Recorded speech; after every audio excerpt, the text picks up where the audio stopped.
Y yo no me considero un literato, yo soy un militar, que solemos ser, en este sentido, como somos tan pragmáticos, lo que escribimos suele ser pues, muy escueto, muy corto, muy resumido, pero literatura poca, sinceramente.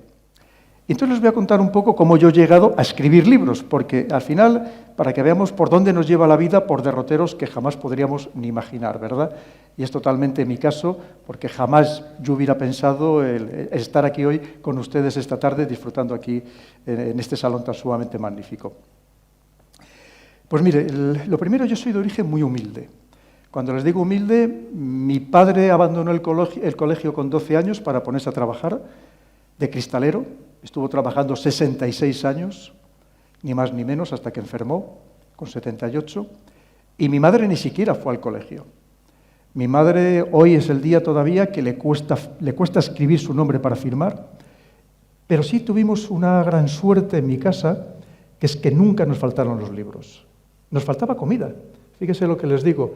No les voy a decir que pasar hambre, pero somos 3 hermanos, pero nunca comimos de pequeños todo lo que hubiéramos podido llegar a comer, y más siendo niños, que saben que devoramos prácticamente cualquier cosa. Vivíamos en una casa de protección oficial que podíamos considerar, muy pequeñita. Solamente había una habitación para mis padres, otra para mi hermana, y mi hermano y yo dormíamos, podíamos decir en la salita, pero una habitación multifuncional, porque ahí teníamos un armario donde sacábamos por la noche una cama de esta que llamábamos turca, una cama que había allí empotrada, y allí dormíamos, y mi habitación era el hueco que quedaba cuando sacaba la cama, ahí ponía mis póster y mis cosas, ¿no? Pero como les digo, lo que nunca nos faltó fue lectura. Mi padre era un lector compulsivo, eso evidentemente pues nos lo pasó a los hermanos. Mi madre, en menor medida, aunque luego con los años también lo ha sido, pero también leía mucho, y aquello pues nos fue formando intelectualmente. Muchas veces la vida no solamente es alimentarte para la supervivencia, sino también ser capaz de alimentar el intelecto, que es muy importante. Por eso muchas veces cuando hablamos de personas, dice, qué listo es que tiene una carrera, ¿no? Por supuesto, si ha sacado una carrera, pues lo será, ¿no?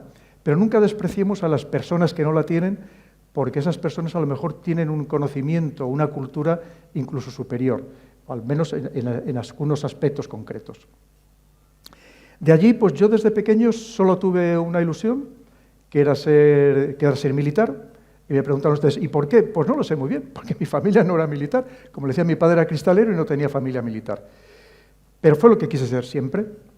Y además me pasó una cosa muy concreta, ya teniendo como 13 o 14 años, me llevaron con el colegio al campamento que entonces había allí del Ferral, un centro de instrucción de reclutas que había allí en León, a visitarlo, esas jornadas de puertas abiertas que hacían los cuarteles, y me acuerdo que estaban disparando con las ametralladoras MG, estas ametralladoras grandes, y dijeron así poco menos en broma a los soldados que allí había, por si alguno queríamos disparar, pensando que ninguno íbamos a decir, o sea, que sí, ¿no?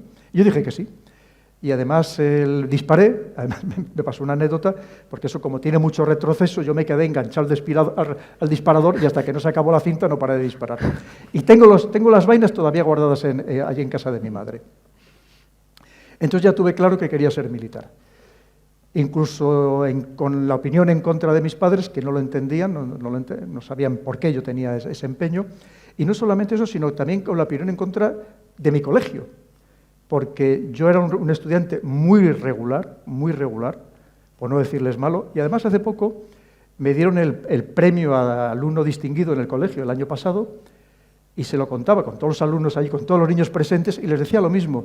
Digo, para que os deis cuenta que no os dejéis nunca desanimar, que si tenéis un empeño, tenéis una idea vosotros en la cabeza, sentís algo dentro, que nadie os quite el sueño, porque nunca sabéis hasta dónde podéis llegar. Que nadie os diga que no, vosotros seguir diciendo que sí. Digo, porque fue lo que a mí me pasó. Yo me acuerdo que le reunieron a mis padres, allí en la dirección del colegio, le dijeron, mire, los otros alumnos que han ingresado en la Academia General Militar de Zaragoza eran súper brillantes, eran los mejores estudiantes de su curso. Su hijo no va a entrar nunca. Bueno, pero aquí estamos.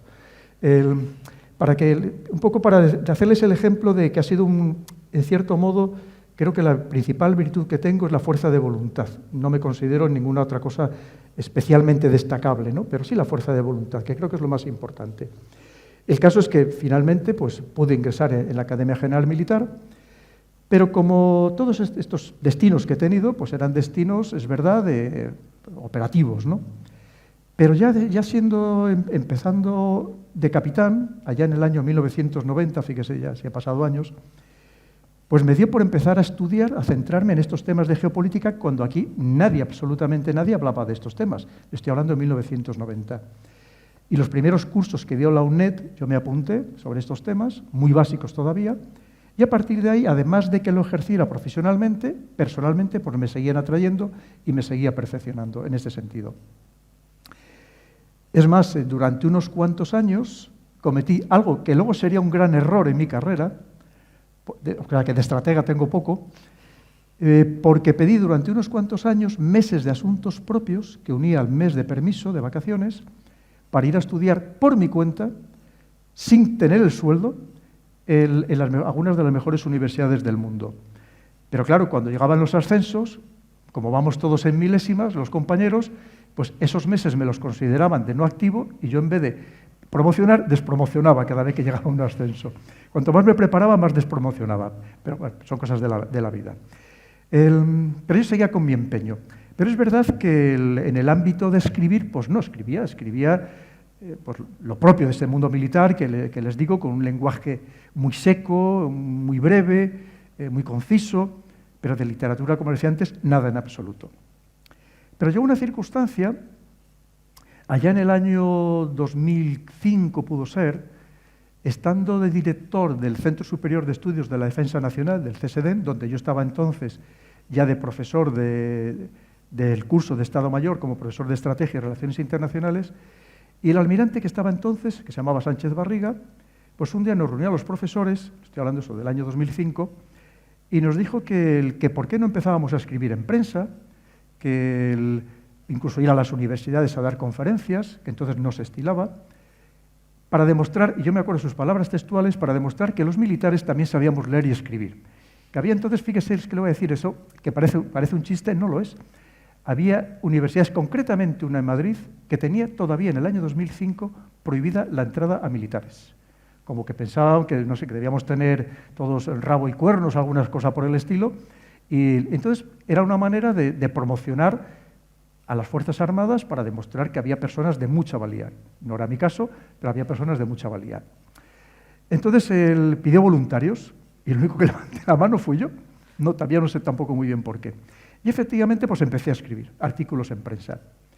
Y empecé de modo gratuito en el Diario de León. Yo como soy de León, pues un día fui allí a ver al director, me presenté allí y le dije, mire, si quiere que escriba sobre temas de política internacional, de relaciones, de estrategia, de geopolítica, pues cuente conmigo. Y empecé a escribir. De ahí, pues como todo en la vida, te das a conocer. De ahí me llamó el grupo Vocento, que entre otras cosas tiene ABC, además de muchos periódicos regionales por toda España, y empecé a escribir también con ellos. Pero tampoco podíamos considerar que era literatura. Como les digo, yo un literato de verdad, yo le tengo enorme respeto, yo no me considero como tal, ni mucho menos.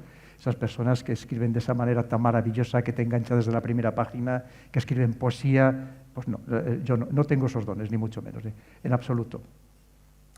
Pero de ahí, como les digo, ya en el año 2015, empezó a aparecer también en los medios de las televisiones, en las radios, y en el año 2015 me vino el que entonces era el editor de Ariel, uno de los sellos del Grupo Planeta, y me propuso escribir un libro sobre geopolítica, que en España nadie había escrito sobre geopolítica desde los años 50, que había escrito Vicent Vives. Nadie había vuelto a escribir de geopolítica. Había, por supuesto, buenos geopolíticos en el mundo anglosajón, alguno francés, que estos temas les gustan mucho. Había incluso en Argentina también, por ejemplo, había geopolíticos, pero en España nadie había escrito. Y yo al principio pues dije, ¿pero por qué yo? ¿No? Hombre, porque hemos visto que se escribe sobre estos temas en prensa y podíamos hacer algo, eso que aquí sería algo muy novedoso. El caso es que pasó un año, llegó 2016 y me dijo, no has escrito ni una línea. Dice, mira, o lo empiezas a escribir tú o tendremos que contar con otra persona. Dije, bueno, pues me voy a poner. Me voy a poner y cuando me puse yo tuve solamente un objetivo, que era lo mismo que había intentado siempre con los artículos que había escrito en prensa, que era que lo que yo escribiera lo pudiera entender mi madre. Fíjese, con todo el respeto, por supuesto, hacia ella, que ya les he contado antes que mi madre es una persona con ninguna erudición en ese sentido, ¿no? Que lo pudiera entender perfectamente, porque me propuse el objetivo, que me parecía muy complicado, de intentar algo que hasta ese momento quedaba constreñido a círculos de poder, este mundo militar, la alta política, algún círculo también universitario, pero a personas muy concretas. Poderlo trasladar a todo el mundo, popularizar, democratizar la geopolítica. Porque a mí me parecía que además en aquel momento que el mundo estaba ya empezando a cambiar, que todo lo que sucedía en cualquier parte del planeta nos influía y cada vez con mayor rapidez a todos nosotros, como lamentablemente estamos viendo ahora mismo, y que todos los ciudadanos tenían derecho a conocer efectivamente esas claves geopolíticas, por qué pasan las cosas en el mundo y por qué nos afectan a todos nosotros. En el año 2017 apareció el primer libro, Así se domina el mundo, desvelando estas claves del poder mundial, que es cierto que ha tenido una acogida magnífica. En España va por 21 ediciones, se ha traducido como creo que ya a 15 idiomas, pero claro, ahí cometí un gran error también, que si lo han leído algunos de ustedes, pues este mundo anglosajón que hasta ahora ha dominado el mundo, pues se sintió un poco ofendido porque digamos que desvelaba demasiadas claves geopolíticas. Entonces ya ahí cuando empezaron los problemas, porque ya empezaron una campaña por cosas absolutamente absurdas, como que tenía que ser antisemita porque en la portada aparecía un pulpo, que lo estamos viendo ahora mismo escenificado, lo hemos visto en la última Estrategia de Seguridad Nacional, publicada el día 16 de Estados Unidos, lo acabamos de ver ahora mismo en el Congreso, el último Congreso del Partido Comunista Chino, donde el mundo claramente se ha roto. Hemos entrado en una era diferente, quizás no somos plenamente conscientes todavía de ello, pero estamos entrando en un momento tremendamente complicado, en un mundo donde se ha fraccionado, donde aquello que hasta hace poco pensábamos que teníamos problemas tan sumamente graves, que tendríamos que estar mucho más unidos toda la humanidad para intentarlo solventar, y ha sucedido todo lo contrario. Es decir, estamos en esta polarización del mundo, donde los países están intentando posicionar, ver en qué bando van a estar, donde nos estamos quedando en minoría los que nos llamamos este mundo occidental, es decir, las democracias liberales occidentales, aunque también habría mucho que matizar, que en realidad, incluso en su extensión más amplia, incluyendo a Japón, estaremos hablando de 1.000 millones de personas, cuando fíjense que en el mundo hay otros 7.000 millones de personas.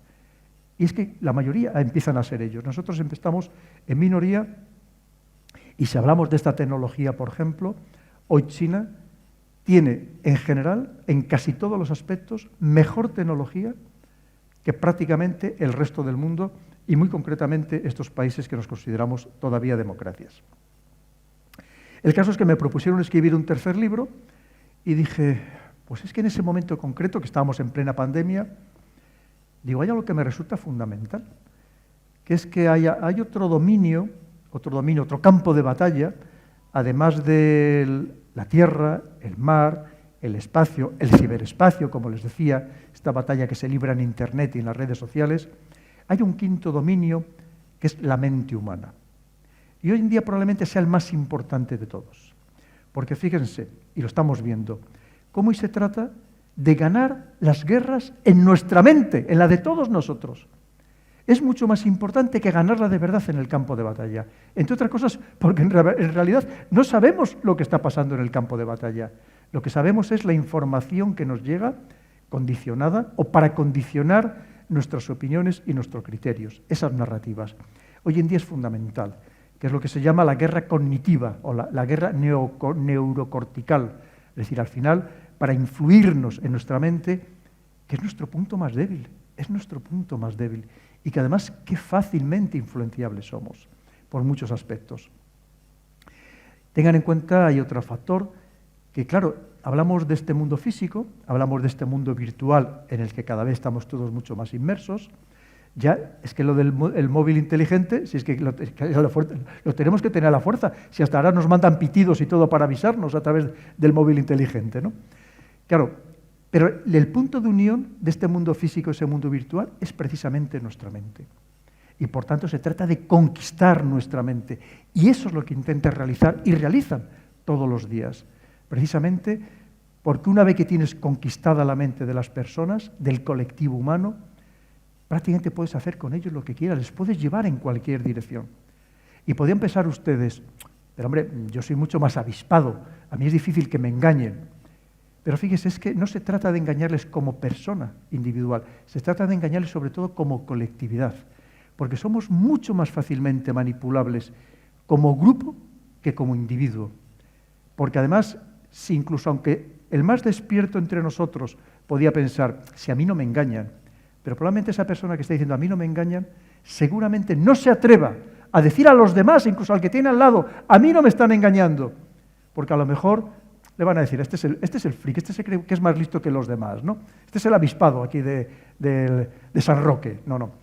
Pues fíjense, es que precisamente se trata de eso, para convencernos colectivamente e incluso a callar cualquier voz más avispada o cualquier voz discrepante. Luego les cuento la historia del cuarto libro. Precisamente el editor que había tenido se fue de Planeta y con otra persona montó otra editorial, de cero. Y entonces me pidió el favor de que le escribiera el primer libro. Obviamente yo no me podía negar, era una persona que me había llamado, cuando hoy en día lo difícil que es publicar, y Sara lo sabe, que hay personas que pagan para que le publiquen, dificilísimo, o se autopublican. Yo había tenido la suerte de que me llamaran para escribir ni más ni menos que 3 libros, y además he de reconocer que con bastante éxito. Y entonces yo no le podía negar el favor, le dije, por supuesto, adelante. Y se le ocurrió algo que a mí me pareció una genialidad, que era actualizar y trasladar al momento actual a los grandes clásicos. Y que íbamos a empezar con Maquiavelo, con el libro El Príncipe de Maquiavelo, cómo lo podíamos interpretar hoy en día, si sigue siendo válido todo aquel que lo que nos contaba hace ya unos cuantos siglos, y también cómo se podía adaptar precisamente a lo que hoy permite la tecnología. Lo disfruté muchísimo, es cierto que, como siempre, trabajando encerrado los veranos, que es cuando termino de dar el último impulso a los libros, pero lo disfruté muchísimo, porque era revivir un clásico del que muchas veces, como tantos clásicos, hablamos todos y en realidad muy pocos lo han leído en profundidad, y para mí fue un verdadero placer, y además creo que ha sido algo útil también, porque sobre todo habló mucho de la parte buena de lo que nos contaba Maquiavelo en su Príncipe. Fíjese, aquí todos tenemos la idea esa maquiavélica, ¿verdad? Decir lo negativo, esa lucha despiadada por el poder, el fin se justifica los medios, que nunca lo dijo como tal Maquiavelo, pero es verdad que lo dejaba interpretar se puede interpretar de alguna de sus frases, pero sobre todo porque también tenía una parte buena, una parte de la que se podíamos extraer lecciones positivas para nuestros días y que probablemente nos habían pasado desapercibidas.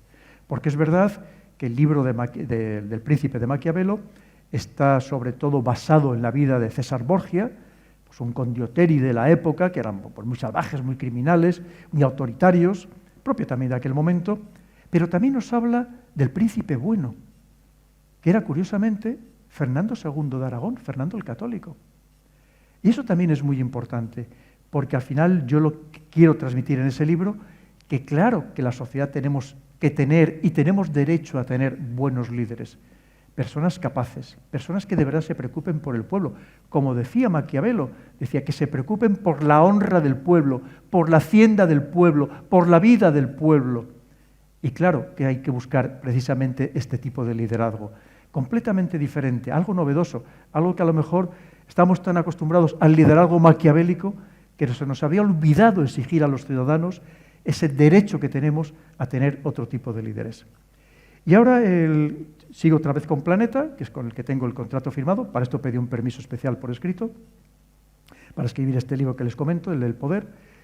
Y es el libro que ahora mismo ya se está imprimiendo, si todo va bien, saldrá a la venta el día 23 de noviembre. Es un libro, pues, como ya ven un poco mi filosofía de vida, totalmente revolucionario. Creo que es el momento de hacer algo muy diferente también de hablando de un libro de algo único. Es verdad que hay una parte de geopolítica, no podía abandonar, digamos, mis orígenes, pero sobre todo es un libro en el que abordo toda la problemática que ustedes se puedan imaginar ahora, social, política y económica. Y sobre todo es un canto, es una loa a los jóvenes, a los más jóvenes. Creo que ahora mismo estamos castigando una juventud de una manera que no se lo merece, no le estamos ofreciendo el futuro que tienen derecho a tener y, por tanto, quiero, dentro de la modestia de mis posibilidades, ver qué fórmulas podemos encontrar para revertir esta situación y que los jóvenes vuelvan a sentir ilusión, vuelvan a sentir la alegría en el futuro, que creo que ahora mismo es lo que nos está faltando.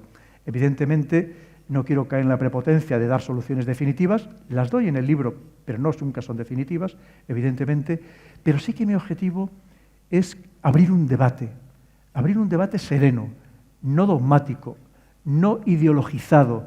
Abandonemos los idealismos, abandonemos incluso doctrinas decimonónicas que ya están desfasadas, que no nos sirven para el momento actual, que no nos van a servir para el mañana inmediato. Y cuando digo mañana literalmente, de este mundo al que vamos, automatizado, digitalizado, en el que no va a haber trabajo tal y como lo entendemos o para todo el mundo, aunque haya trabajos diferentes. Y creo que es el momento de abrir un debate sereno, pensar con estrategia, y antes les hablaba a ustedes de las energías renovables, y no podemos precipitarnos en caer en cosas que de entrada son positivas, pero que si falta esa estrategia podemos cometer grandes errores, como hemos cometido en los últimos tiempos, y por tanto que ese debate nos lleve a crear un mundo mucho mejor para todos nosotros y sobre todo para todos los jóvenes. Esto es un poco lo que les quería trasladar, ya les digo, diciéndoles que no soy un literato en absoluto, que simplemente soy una persona, un militar, que de casualidad pues casi ha llegado a escribir libros. Con mucha suerte, evidentemente, pero que en ningún caso no me considero, antes comentábamos los grandes autores, un Javier Sierra, un Pérez Reverte, personas que sí que de verdad son verdaderos literatos, ¿no?, que da gusto leerlos, y pues simplemente yo me he intentado, como les decía, dentro de la modestia de mis conocimientos y de mis actitudes, sobre todo intentar hacer un servicio a la sociedad. Precisamente como militar, creo que es lo que nos corresponde, intentar hacer ese servicio con mayor o menor acierto para intentar pues, satisfacer sus necesidades o ver cómo se pueden satisfacer de una manera mejor. Pues yo, si les parece, me voy a callar aquí. No se preocupen que yo puedo estar hablando, y luego a partir de ahí podemos abrir 1000 temas. Pero vamos, sí que me gustaría, ya que ustedes han tenido la amabilidad de venir aquí esta tarde, pues darle la oportunidad de que ustedes me preguntaran lo que quisiera, además de lo que me va a preguntar Sara, por supuesto, que le damos la prioridad. Bueno, yo seguiría escuchándote. ¿Se me escucha? Sí, vale. Que lo había muteado, no sabía ya. Yo quiero tengo aquí unas cuantas preguntas y voy a dejar al público también, pero yo quería preguntarte sobre el dominio mental. A mí esto es algo que me fascina mucho. ¿Cómo crees que se puede llegar a este dominio mental? ¿Cómo crees que ahora mismo, o cómo podemos protegernos, por así decirlo? Porque vamos a no solamente hablar del problema, vamos a hablar también de las posibles soluciones. Sí, no es fácil protegernos, Sara. Verán ustedes, porque yo les digo, yo que llevo más de 30 años dedicado a estos temas y me engañan todos los días, pero a lo mejor un poco menos, ¿no? Pero me engañan. ¿Por qué? Porque lo primero que tendríamos que hacer era intentar beber, o sea, nutrirnos de datos de muchísimas fuentes diversas y ser nosotros los que hiciéramos nuestro propio análisis, que no nos dejáramos que el análisis nos lo den ya hecho. Claro, pero hay estrategias tan sumamente potentes que yo entiendo que para una persona que llega a su casa cansada por la noche de su trabajo, pone la televisión y además da igual que ponga la 1, que la 3, que la 5, si es que le van a decir lo mismo, y muchas veces hasta con las mismas imágenes, ¿no? Y cuando se lo repiten, lo mismo una y otra vez, una y otra vez, una y otra vez, por personas de teórico prestigio, de teórico ascendente, que muchas veces no lo son, claro, al final los mensajes calan. ¿Cómo arrancas ese mensaje de la sociedad? Es muy difícil. Lo que les comentaba antes, si alguien dice, hombre, mira, yo he estudiado este tema, sé de este tema en profundidad, y esto no es así, pues seguramente le van a condenar, ¿no?, al ostracismo total. Esto es lo que se llama la espiral de silencio, que la persona se autocensura a sí misma, se autolimita a sí misma, porque no se atreve clarísimamente a levantar la voz, a ser la voz discordante. Dice, oye, mira, que esto no es así, reflexionemos, a lo mejor es que nos están engañando o nos quieren llevar a una determinada manera de pensar y de actuar. Es muy complejo, Sara, muy complejo. Piensen que ahora mismo las fórmulas son muy sofisticadas. Por ejemplo, si hablamos de esta famosa desinformación, piensen que todas los conflictos, todas las situaciones son multifacéticas, tienen muchas caras y muchas aristas. Les pongo un ejemplo. Imagínense esta botella que tenemos aquí, pues no es lo mismo que la veamos por aquí la etiqueta por delante, que la veamos por detrás, que veamos el código de barras, que veamos el tapón, que la veamos la parte trasera o que veamos simplemente el agua. Claro, dependiendo de lo que yo quiera trasladarle a ustedes, yo les puedo mostrar solamente un aspecto de esta botella. Y ustedes me dirán, ¿me está desengañando? Yo le digo, no le estoy engañando. Yo le estoy mostrando una parte de la botella, el tapón, pero claro, no le estoy mostrando ni la etiqueta, ni la parte de atrás, ni el código de barras, les muestro la parte que yo quiero. Y evidentemente para condicionarles de la manera que sea. Y es lo que hacen con las noticias. Y lo vemos todos los días. Como hay noticias, simplemente, que por ejemplo, les faltan datos. Simplemente no es que sea mentira, es que está incompleta, que es otra manera de manipulación.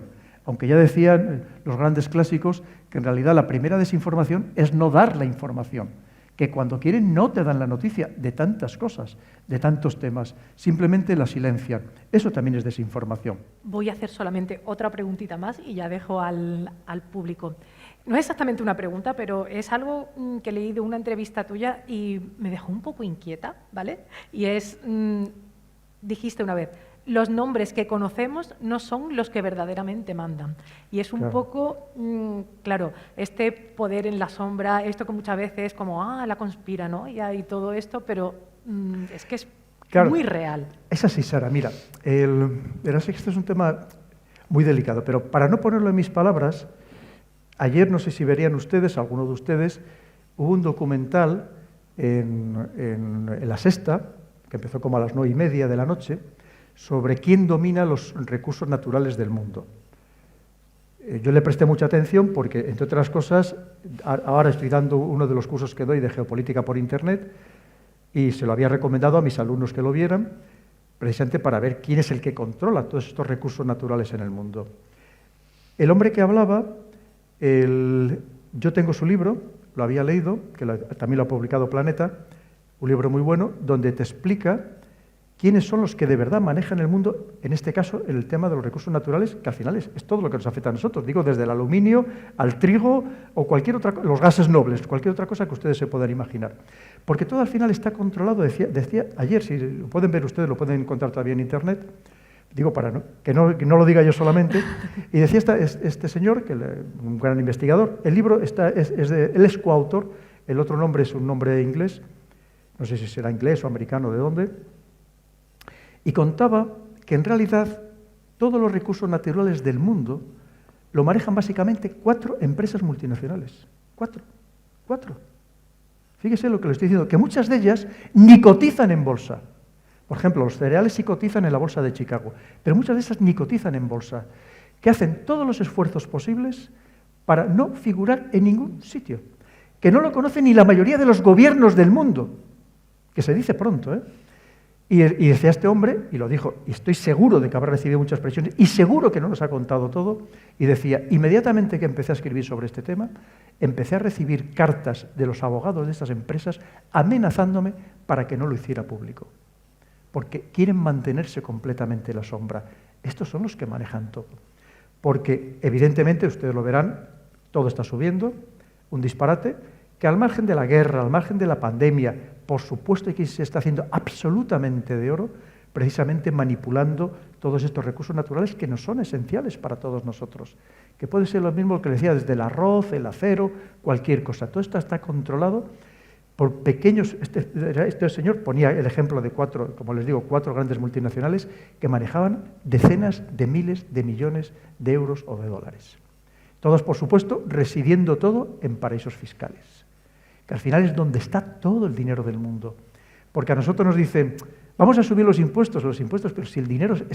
los ricos de verdad no van a pagar nunca impuestos y lo tienen todo en paraísos fiscales, que siguen existiendo, e incluso en la propia Europa, la propia Unión Europea, teóricamente no tenemos paraísos fiscales, porque dicen que no hay opacidad bancaria, pero sí hay países que se llaman de baja fiscalidad. Puede ser Irlanda, puede ser Luxemburgo, puede ser Malta, puede ser Holanda, países que presumen de democracia y que en realidad están evadiendo impuestos, hay una ilusión de impuestos a los ricos. que se amparan precisamente en estas normativas para refugiarse en estos lugares y no pagar prácticamente impuestos. Y estas grandes multinacionales que están pagando un 0,5%, un 2% de impuestos, cuando al resto de los ciudadanos, pues evidentemente nos sangran, como todos ustedes saben. Entonces, claro que hay poderes que dominan el mundo, no tengamos ninguna duda. Y efectivamente, todo esto es que conozcamos, incluso por muy poderosos que nos parezcan, un Bill Gates, un George Soros, hay alguien siempre por encima de ellos que probablemente no conozcamos ninguno de nosotros. Decía este señor ayer en el programa, y les recomiendo que lo vean, que es muy interesante, hablaba, que no sé cómo ni se han atrevido, de hecho, luego en los cortos que ha puesto la propia cadena, hay cosas que no han aparecido ya. Y decía que hay una familia en concreto, que puede tener unos 20 miembros, que además, en realidad eran dos familias que hace años se casaron entre ellas y que ahora solamente forman una sola familia, que todos sus miembros, la veintena de miembros, todos sus miembros son 1.000 millonarios. O sea, el que menos tiene 1.000 millones de dólares, el que menos. Ese es el verdadero poder. Ese es el poder que maneja los estados. ¿Ustedes se creen de verdad que lo que nosotros votamos sirve para algo? ¿Ustedes se creen que si ahora hay un cambio de gobierno mañana va a haber una diferencia sustancial en lo macro en la política nacional? Ya les digo yo a ustedes que no. ¿Y por qué no lo va a haber? Porque cuando alguien llega a presidente, aunque tenga toda la buena voluntad del mundo, le va a llamar a alguien o varios y le va a dar instrucciones exactas de lo que va a tener que hacer. Funciona así. Y conozco algún caso de primera mano. O sea, no le estoy contando ninguna fábula. Y además tiene toda la lógica, y se lo voy a explicar si me lo permiten. Miren, nosotros tenemos, en el caso concreto español, tenemos una elevadísima deuda externa. Elevadísima. Elevadísima. Cuando, en el año 2008, antes de empezar la primera crisis de las hipotecas subprime, la deuda que tenía España era del 35% con respecto a su Producto Interior Bruto. 35%. Hoy, oficialmente, supera el 120%. Extraoficialmente, probablemente supera el 130% o más. Pero claro, la deuda tiene distintas interpretaciones. La primera, como les digo, es el porcentaje con respecto al Producto Interior Bruto. La siguiente es la capacidad del país para pagar. Y la tercera, que quizás es la más interesante, es ¿a quién le debemos la deuda? Y resulta, es verdad, Japón llegó a tener un 300% de deuda, ahora está sobre un 200%. Hay países que tienen una deuda similar a la de España, como es el caso de Italia. Pero la deuda japonesa está todo en manos japonesas. La deuda de Italia, básicamente, en bancos italianos. Pero nosotros, casi el 80% de nuestra deuda está en manos extranjeras. Quiere decir que somos títeres de alguien, que alguien nos dice lo que tenemos que hacer o se lo dice a nuestros dirigentes. Como les digo, con independencia de la voluntad que quieran tener, de lo que hayan prometido, porque no lo van a poder cumplir. Es tremendamente complejo. Y no acusemos a nadie. Cualquiera de nosotros, si estuviéramos en su lugar, nos pasaría lo mismo. Cuando llegáramos, abriríamos los cajones, veríamos los recibos. Piensen ustedes en su casa, que de repente abrirían los cajones y se encontraran llenos de facturas que tienen que pagar. Y le llamaran los acreedores y le dirían: tienes dos opciones, o haces lo que yo te digo, o que sepas que vas a durar 2 días en el puesto, porque ya te prepararemos alguna, que la saben preparar muy bien. Y así es como funciona.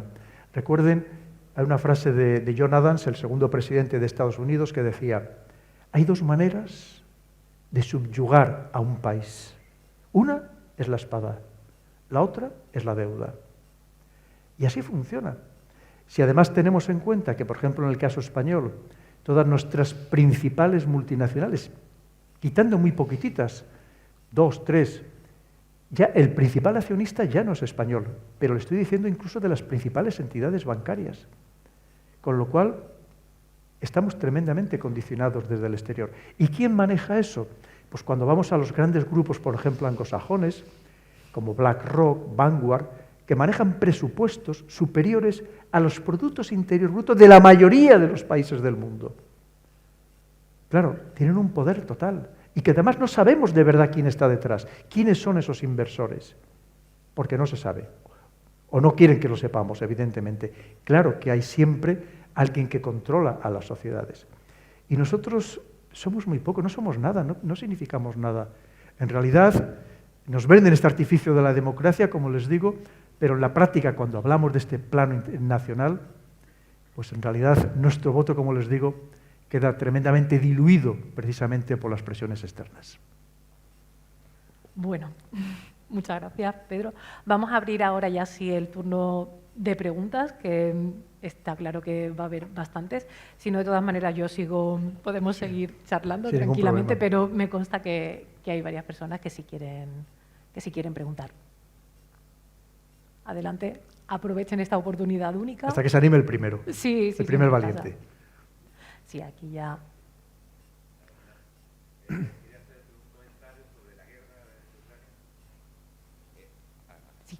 ¿Ahora? Sí. Sobre la guerra, la información que nos dan todos los medios, sobre todo la televisión, ¿es toda la verdad? ¿O nos están ocultando muchas cosas que parece que todo va en una dirección? No que haya una estabilidad ahí, que vaya de una parte de otra, sino que parece que todo está indicado en una dirección, haciéndolo ver a uno como el más malo de los malos, y otra parte que hay algo oculto ahí. Yo solamente le voy a poner un ejemplo. ¿Cuántas escenas de combate ha visto usted de Ucrania? Ninguna. Verá escenas de postcombate, de un edificio que dice ha sido atacado, que no sabemos por quién, pero de escenas de combate ninguna. Es más, hay más escenas de combate de la Primera Guerra Mundial, que de esta guerra.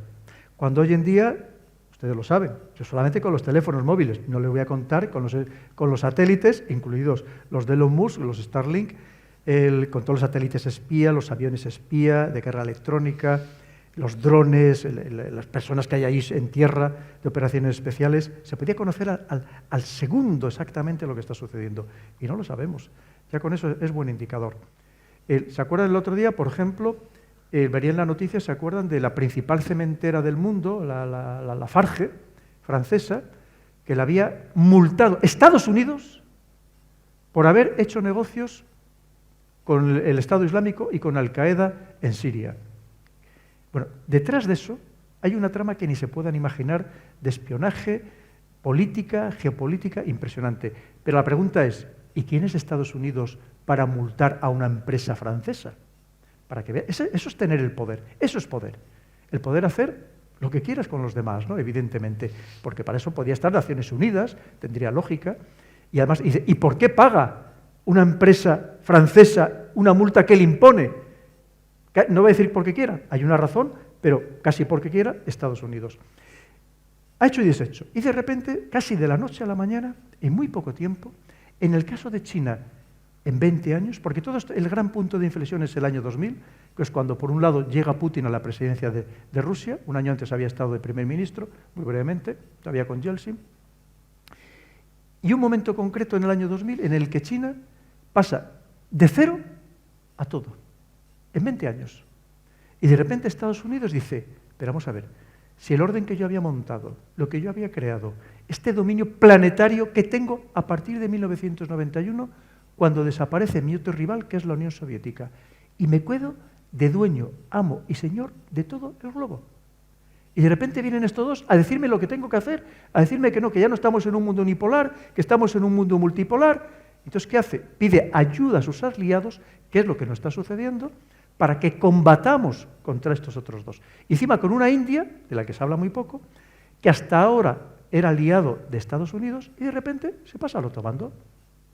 Como otra docena de países, algunos importantes, como puede ser el caso de Irán, porque nada sucede por casualidad en geopolítica. Entonces, es en el momento en el que estamos ahora mismo. O sea, si no entendemos este gran contexto, pues es muy difícil entender todo lo demás. Entonces, eso es donde estamos. Entonces, ¿qué sucede? Pero fíjese, a mí me gusta siempre dar datos, ¿no? Como les digo, hago análisis intentando basarlo en datos, no dar solamente opiniones. Les decía, el día 16 pasado, hace muy pocos días, presentó Estados Unidos su nueva estrategia de seguridad nacional. En realidad no hay mucha diferencia con la que había firmado a los pocos días de llegar Joe Biden, la interina, pero lo pone muy claro, muy claro. Fíjese, solo tiene 48 páginas. En esas 48 páginas, ¿saben ustedes cuántas veces se cita a Rusia? 71. O sea, si alguien me dice que no están obsesionados con Rusia y que no estamos en una guerra geopolítica, pues ustedes me contarán. a China 55 veces. Y a lo demás ya, el resto de países, Irán, Corea del Norte, Siria, en total todos los demás países no llegan a ser citados 20 veces. Ya no importa. Lo del terrorismo internacional, que era la gran obsesión hasta hace poco, eso ya no existe. Ya no existe el terrorismo internacional, ya no les preocupa. Tiene su gran amenaza. Y el problema es que, y lo dicen claramente, la palabra orden internacional la citan 24 veces. Porque les preocupa una vez más. Estos países quieren acabar con el orden internacional. Es decir, con mi orden internacional, el que yo había creado, el que yo he dominado, sobre todo cómo lo he dominado. Porque no se crean ustedes, el tema militar es lo de menos. Fíjese lo que les voy a decir. Es lo de menos. El gran problema es la cuestión económica. Porque el pilar sobre el que se ha sustentado Estados Unidos hasta ahora es la economía. Lo demás, las Fuerzas Armadas, y fíjense que el Pentágono es el mayor empleador del mundo. Todos los meses paga la nómina a casi 2 millones de personas entre civiles y militares. Unos servicios de inteligencia fantásticos, 14 tiene, 14, de los cuales los 6 grandes, los que llaman los Big Six, 4 de ellos pertenecen precisamente al Pentágono. 2 de ellos más o menos conocidos y otros 2 ultrasecretos, que si quieren les puedo contar algo. Pero, claro, para que vean la fuerza que tiene, bueno, pues todo eso, aparte de la diplomacia, todo lo demás, es para sustentar su columna vertebral, que es la economía. ¿Qué es lo que está siendo atacada? ¿Qué es lo que está siendo atacada? Y lo que no se puede permitir, porque hasta ahora Estados Unidos ha hecho y deshecho, como esta empresa que le decía francesa, la cementera, o con grandes bancos europeos, a los que ha llegado a multar alguna hasta con 9.000 millones de euros de multa, y han pagado, porque si no, tenía herramientas, no extenderme mucho, que era simplemente sacarles del sistema financiero estadounidense, que era el sistema financiero mundial. El sistema SWIFT, de intercambio bancario internacional, el dólar, impedir, porque como al final había conseguido que todas las transacciones del mundo, sobre todo todas las relacionadas con la energía, se realizaran en dólares, cuando alguien le quería castigar, le decía, tú a partir de ahora ya no vas a poder negociar en dólares. Y decía, entonces no voy a poder negociar. Y preferían pagar la multa para poder seguir negociando a través del sistema financiero estadounidense. Y de repente todo eso se les desmonta, o se les está empezando a desmontar, y no saben qué hacer. Porque no saben qué hacer, literalmente. Fíjense, si es que vienen a pedir ayuda, solo hay que ver cuando vienen las reuniones del G7, o de cualquier reunión que vienen a Japón o a Europa, vienen a pedir ayuda, porque no saben cómo frenar lo que está sucediendo, cómo pararlo. Claro, es que es en todos los aspectos. Es una cosa, claro, para ellos no se lo pueden permitir, porque fíjense ustedes, claro, el dólar, ahí en esa cumbre de Bretton Woods, se establece el patrón oro, $35 la onza. Pero concretamente el 15 de agosto de 1971, Nixon, en el marco de la guerra de Vietnam, abandona el patrón oro porque tenía que producir más billetes del oro que tenía en Fort Knox. Claro, cuando en 1944 lo hace, Estados Unidos tenía el 70% de todo el oro del mundo guardado y significaba el 50% del Producto Interior Bruto Mundial. Es más, en aquel momento, antes de empezar este cambio, la libra valía 5 veces lo que valía un dólar. Porque entonces pensábamos que la libra iba a ser para siempre, para que veamos que nada en el mundo es para siempre. Hoy saben que con lo que ha caído la libra, prácticamente está a la par del dólar.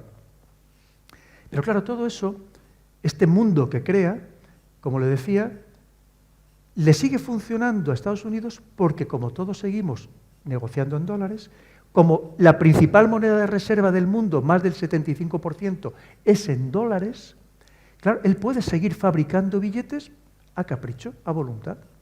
Pero ¿y si de repente ya no se le empieza a negociar en dólares? ¿Y si de repente la gente deja de guardar dólares? ¿De qué va a vivir Estados Unidos? ¿Cómo lo va a hacer? ¿Cómo lo va a solucionar? Es verdad que todavía le queda pulmón, hemos hablado de estas grandes empresas o de estos grandes grupos de inversión, de capital riesgo, pero tiene una deuda hipergigante, hoy de casi 35 billones de los de millones de dólares. ¿Cómo lo va a hacer? Y ese es el problema que tiene, ese es el gran problema. Y si tiene que ir a una guerra Estados Unidos, irá no a una, a las que haga falta. Porque recordemos algo que decía Marx, que decía, el oro circula porque tiene valor.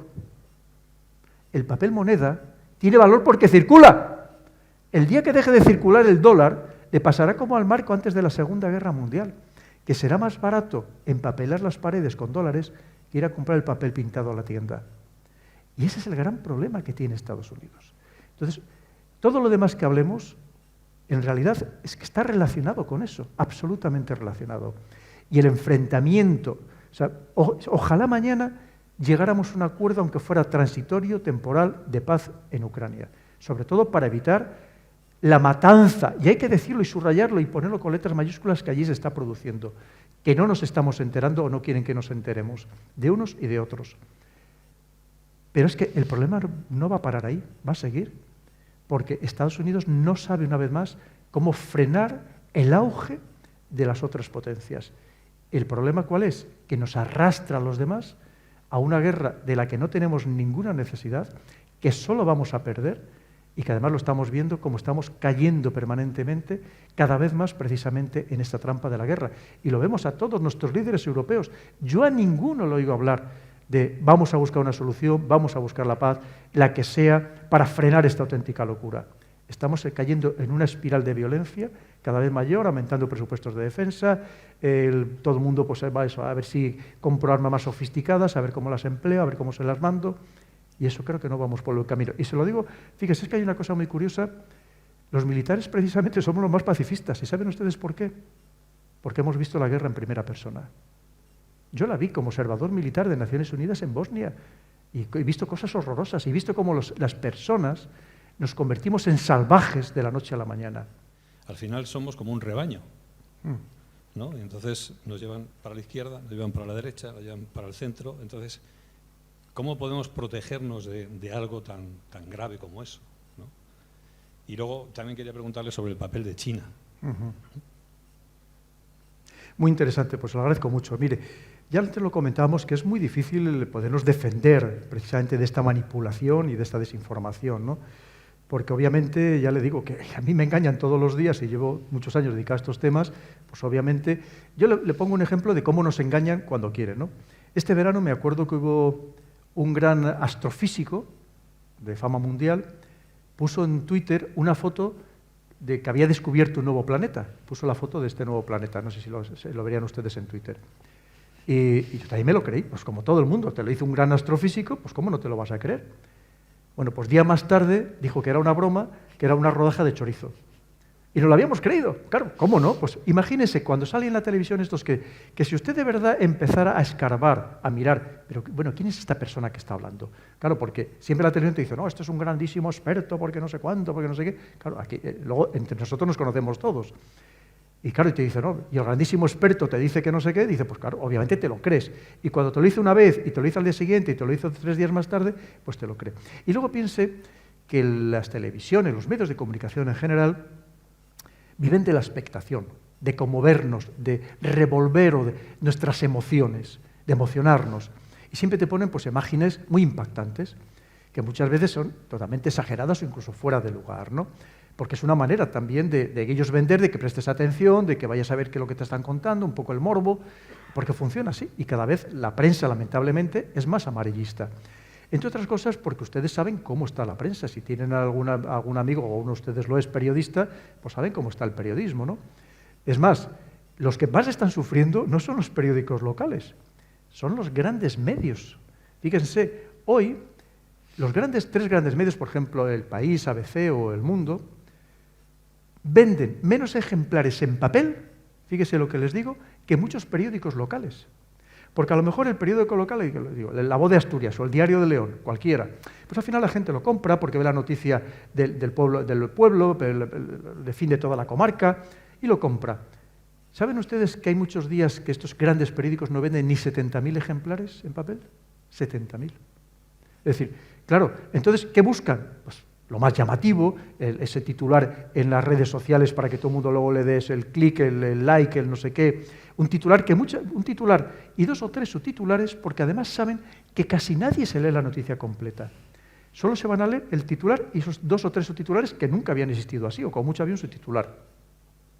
Y que muchas veces no tiene que ver el titular con el resto de la noticia, pero tienen que intentar atraer la atención de alguna manera, entre otras cosas, porque hoy hay más de 2.000 medios digitales, y además en gran competencia entre ellos, no solamente entre los grandes, sino también muchos pequeños que intentan también llamar la atención. Con lo cual, es que la manipulación a la que estamos sometidos nunca la habíamos sufrido de esta manera en absoluto. Y encima lo que les cuento del tema de que, ¿verdad?, estamos en una guerra y hay propaganda de guerra de manera permanente. ¿Qué es lo que hay que hacer? Pues mire, ya de entrada, si una noticia le emociona mucho, hay que desconfiar. Y ya, la típica noticia, cuando te dicen en el telediario, lo verán ustedes, y si no, a partir de ahora se darán cuenta, que dice, según los servicios de inteligencia británicos, dicen que... Hombre, son parte del conflicto, son parte de la guerra, vamos a creernos lo justo, ¿no? Evidentemente. Y es lo que pasa, es lo que estamos viendo todos los días. Entonces, muchas de las noticias que recibimos en este contexto son noticias totalmente alteradas. Les voy a poner un caso. Piense que ahora mismo ese gran problema que tiene Estados Unidos con China, ya lo hablaremos de China, hay muchas de las noticias que nos llegan sobre China que nos llegan digamos, muy condicionadas. Cada poco les verán que de la noticia, aviones de combate chinos han entrado en el espacio aéreo de Taiwán, ¿verdad? Esa noticia la habrán visto muchas veces. No han entrado nunca. En el espacio aéreo no han entrado nunca. Lo que sí entran es en otra cosa que se llama, más avanzado, que, pues, muy sencillo de entender, que sería, digamos, la zona de interdicción aérea. Es decir, para tú proteger tu espacio aéreo, obviamente tienes que vigilarlo más allá. Porque si no, evidentemente, a la velocidad que vienen los aviones, si empiezas a activar tu sistema de defensa cuando ya han entrado en tu espacio aéreo, han salido del espacio aéreo y no te da tiempo ni activar las baterías antiaéreas o sacar los aviones que puedas tener en scramble con el motor caliente en la pista. Entonces, lo que sí llegan es, digamos, a la zona donde se les intercepta, que pueden llegar a entrar en la zona del espacio aéreo. Pero para que veamos, y aquí, claro, la noticia es completamente diferente. Y así funciona todo. Porque estamos en este enfrentamiento. Y es verdad que nosotros tenemos que tenerlo claro, nosotros estamos en el lado de las democracias, estamos en el lado del bando americano y por tanto recibimos la información correspondiente, ¿no? El tema de China es muy interesante. Como les decía, piensen que todavía en el año 2000, yo no les voy a contar a los que tenemos aquí ya más edad, no sé si alguno también se acordará, como yo me acuerdo, ya es un caso extremo, cuando yo era pequeño, salíamos a la calle, los niños, en unos días concretos, con las huchas del Domun, y además de para los negritos, pedíamos para los chinitos. No sé si ustedes se acordarán, que por cierto ahora son cotizadísimas estas huchas. Había unas huchas, unas que tenían la cara de un negrito, y otras que tenía un chinito que venía con el gorro ese típico triangular, ¿se acuerdan ustedes? Y salíamos a pedir para los chinitos. Es que hasta no hace muchos años le consideramos un país súper subdesarrollado, donde el 90% de la población vivía, estamos hablando de cientos de millones de personas, vivía por debajo del umbral de pobreza. Le consideramos un país que jamás podría salir adelante precisamente por el volumen de la población que tenía. Y de repente, sobre todo, ese punto de inflexión, que es el año 2000, hace nada. Y pasan de no ser nada a serlo todo. En aquel año 2000, el consumo de productos de lujo en China era cero. Hoy en día, la mayoría de las marcas de lujo, de lo que sea, por ejemplo, de relojes de lujo, los diseñan pensando en el mercado chino, ya no en el mercado europeo, pensando en el mercado chino. En aquel momento, siempre para dar datos totalmente objetivos, el Producto Interior Bruto de China con respecto al del resto del mundo era el 3%. Estados Unidos significaba el 25%, 8 veces más. Europa, otro 25%. Ayer, y es verdad que ya hacía días que lo había superado la cifra que lo voy a decir, cuando estaban clausurando el congreso, el 20º congreso del Partido Comunista Chino, dijeron que ya estaban en el 18,5%. Lo han multiplicado por 6 en 20 años, por 6. Ya hace tiempo habían superado el 18%, mientras que Europa, que éramos el 25%, somos el 16%. Claro, porque al final esto es todo es un equilibrio, es un estado de comparación. Si uno sube, los demás significa que estamos bajando, evidentemente. En aquel momento, ya solamente por darle infinitos datos, cuando decimos, es que China entonces solo se dedicaba a copiar, hoy también copia, pero es el gran inventor del mundo, el gran inventor del mundo. La mayoría de los artículos de las principales revistas científicas, los artículos científicos, las principales citas son con respecto a universidades chinas. el 22%. Le sigue Estados Unidos con el 18%. Pero hay un dato, por ejemplo, que es demoledor, porque es un dato que no es chino, no es del gobierno chino, que nos puede engañar, como casi todos los gobiernos. No es chino, es un dato de Naciones Unidas, concretamente de la Oficina Internacional de la Propiedad Intelectual. En aquel momento, el 75% de las patentes las presentaba por este orden Estados Unidos, prácticamente la mitad, Japón y Alemania. El resto de otros países occidentales, Israel, Suiza, Francia, Reino Unido. ¿Sabe cuántos presentaba en aquel momento? En el año 2000, ¿sabe cuántos presentaba China? El 1%. En los últimos 3 años ha presentado casi la mitad de todas las patentes mundiales. Y si hablamos de algo que se llama modelos de utilidad, que es algo que está un poco por debajo en protección de las patentes, se pueden utilizar en determinadas circunstancias, en los últimos 2 años China ha presentado el 95% de todos los modelos de utilidad del mundo. Huawei, esta empresa que aquí se la ve como la gran amenaza, porque es la gran amenaza para Estados Unidos, que está haciendo todos los esfuerzos, sus servicios de inteligencia y su servicio diplomático, para que no adquiramos los servicios, los sistemas Huawei, empezando por el 5G, es la empresa que más patentes presenta en todo el mundo. Claro, es que de repente dicen, pero si hablamos del espacio, le podría contar del espacio, de los satélites, de computación cuántica, de inteligencia artificial, de biotecnología. Me podría pasar horas dándole datos. Claro, ¿cómo no le va a dar miedo? El 5G, sin ir más lejos. Cuando empezamos con el 3G, es decir, a tener los móviles inteligentes, como entendemos ahora, que tuvieran el correo electrónico, ¿quién desarrolla el 3G? Lo desarrolla Europa. Nokia y Siemens. ¿Dónde está Nokia y Siemens ahora? ¿Quién desarrolla el 4G? Estados Unidos, básicamente. Apple, con su gran socio estadounidense, que es Corea del Sur, Samsung. 5G, ¿quién lo ha desarrollado? Huawei y ZTE, chinos. ¿Dónde están los demás? Sí, hay alguno que lo está desarrollando, como Ericsson, pero te lo ofrece a un 60 o 70% más caro. Es que en esa pelea estamos... Y Estados Unidos dice, y lo dice constantemente en sus documentos oficiales, es más, ha creado un departamento nuevo de la CIA solo para vigilar prácticamente a Huawei y al 5G. Y te dice, claro, es que si los europeos, por ejemplo, implantamos los sistemas 5G de Huawei y de ZTE, que sepamos que a partir de ese momento nos van a espiar. Claro que nos van a espiar, como ha hecho Estados Unidos durante tantos años con sus sistemas. Ese es el problema. Es decir, que está dando todo un vuelco completamente. Y una vez más, es que no saben cómo frenar a este monstruo. Y lo dicen en todos sus documentos, absolutamente en todos.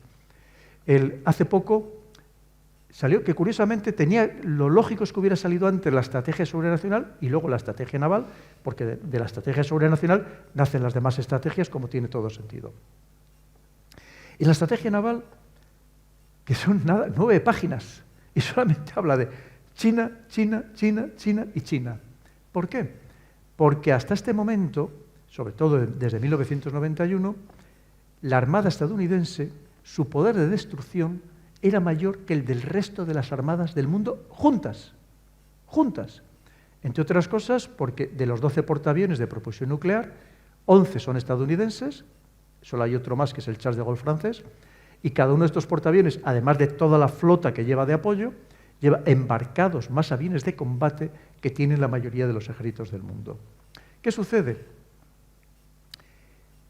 Que no se podía imaginar que casi de la noche a la mañana China crea 4 grandes,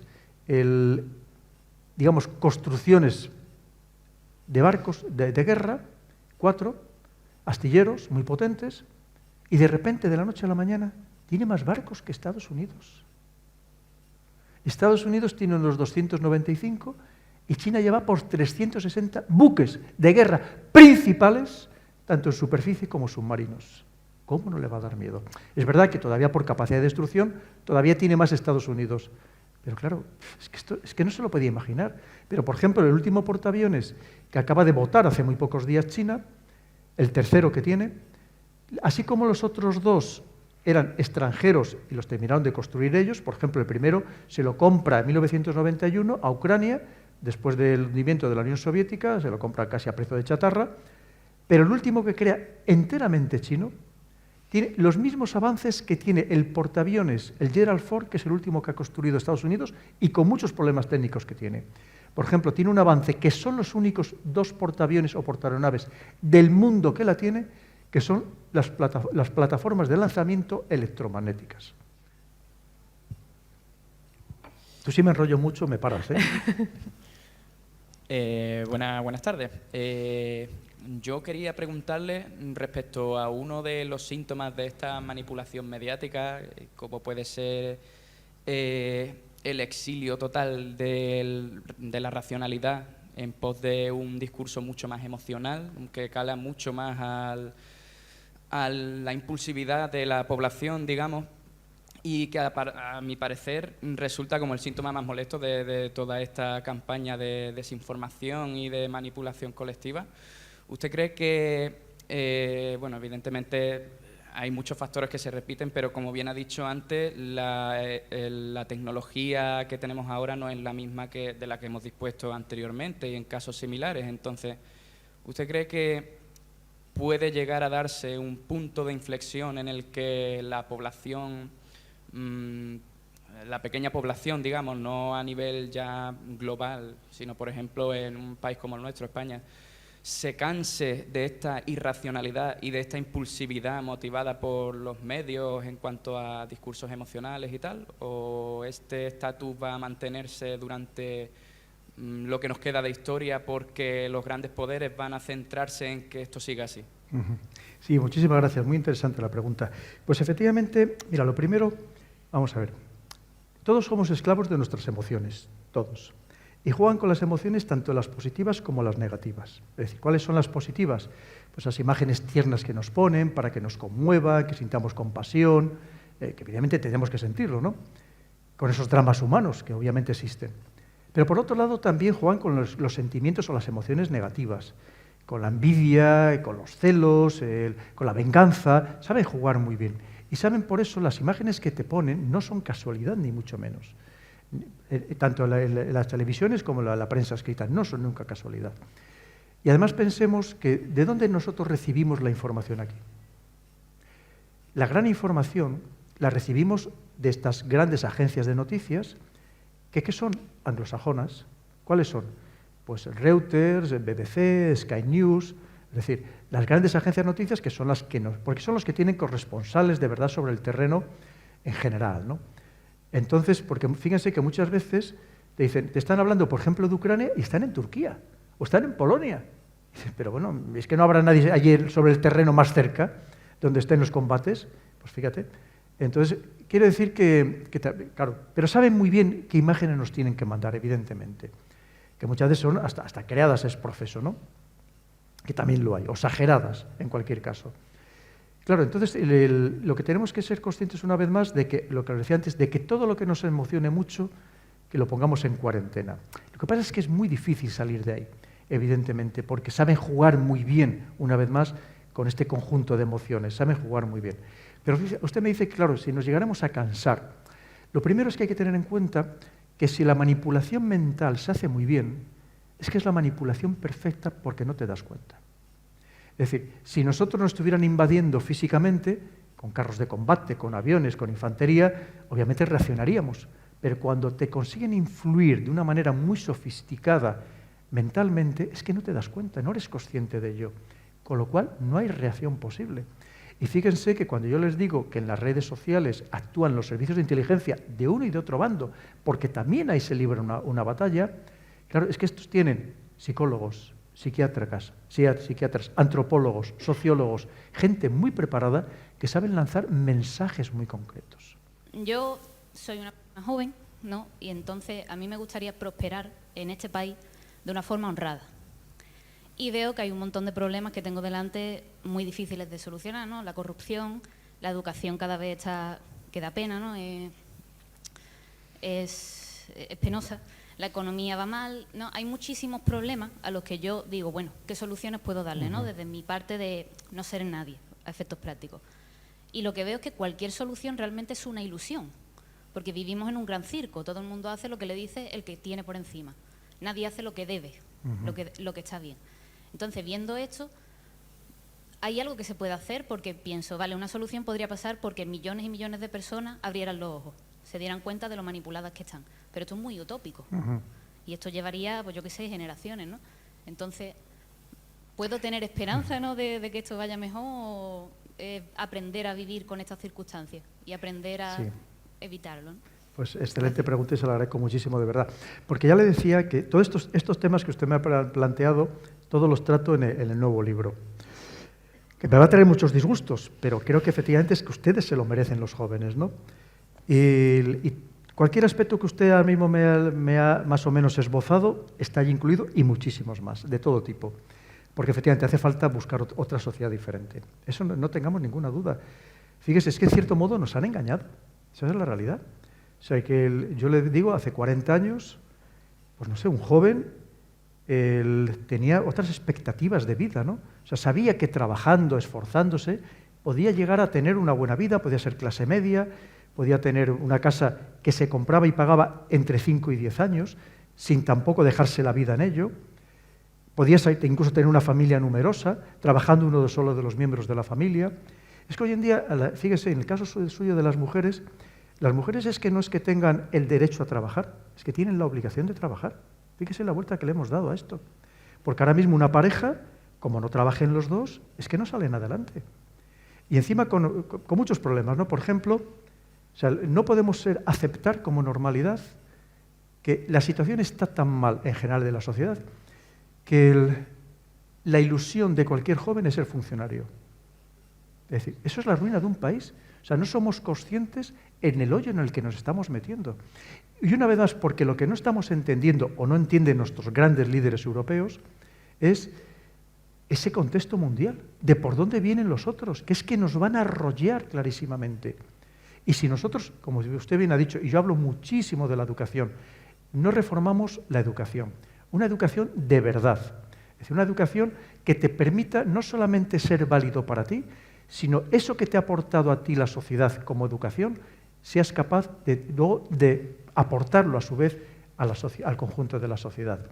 Pero claro, si es una educación que en realidad sirve para muy poco, donde ahora mismo estudiar un grado no sirve de nada, y hay que decirlo, porque lo que sirve, y ustedes los jóvenes lo saben, es el máster que vas a realizar después. Un máster que como no lo realices en general en un lugar de prestigio, costándote una fortuna inasumible para la mayoría de las personas o de las familias, es muy difícil que encuentres un trabajo de verdad donde te paguen un buen sueldo. Entonces, es que tenemos que ser conscientes de en qué mundo nos hemos metido, en el que efectivamente no se están aportando verdaderas soluciones y por dónde vienen los demás.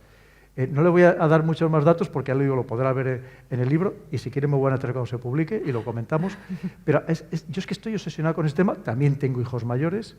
Mi hija periodista se tuvo que ir hace años de España desesperada completamente porque el periodismo está como está. En algunos casos abusando, incluso aquellos que presumen de más liberales y más progresistas, abusando de la gente joven durante años. Tengo un hijo que está ganando una auténtica miseria, una formación, pues como todo, bilingüe de inglés y de francés, con una buena formación, licenciado en Derecho y ganando una auténtica miseria. Y es que esto no puede seguir así. Esto no puede seguir así. Es que esto no había pasado nunca y tenemos que ser capaces de revertir completamente esta situación. Y entre otras cosas, ¿qué es lo que nos falta? Que es todos los temas que ya le digo que toco, porque he intentado, como les decía, quizá siendo demasiado presuntuoso, aportar soluciones, ¿no? Claro, el problema es que nos falta un liderazgo que no tenemos, que tenemos que empezar por ahí. Es decir, un liderazgo en el que a lo mejor tenemos que buscar a políticos diferentes de los que hasta ahora hemos tenido.